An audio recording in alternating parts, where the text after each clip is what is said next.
Canadian content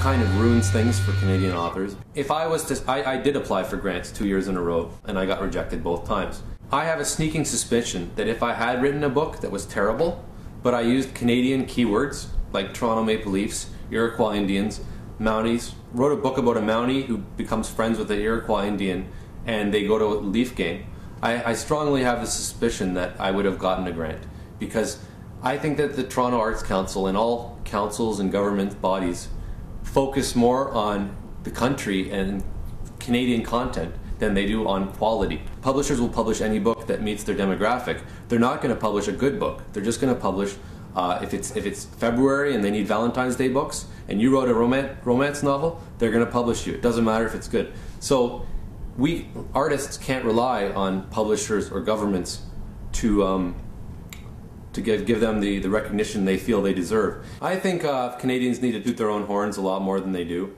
Get really loud and obnoxious, kind of like Americans, in that it works to say, hey, I'm a great author, that sort of thing. And Canadians don't do that, they're too humble. And especially artists have to take the responsibility upon themselves more to get themselves out there and get noticed. From an artistic family, my father wrote the music for Canadian movies such as Porky's, Prom Night, A Christmas Story.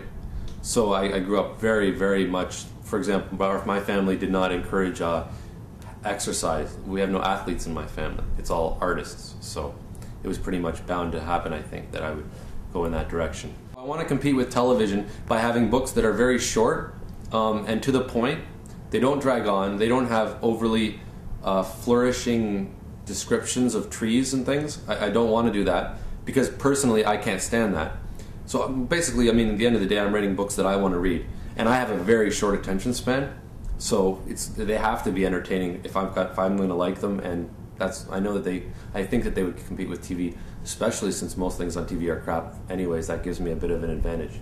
The way I financed my entire writing, since I'm just a little guy, is well, I work in a nightclub on the weekends, and during the weekdays I'm a pharma whore, which basically means that I go for like BioVale and all those clinical research places, and they give me a drug and they take my blood. And I have to say, it's the smartest thing I've ever done.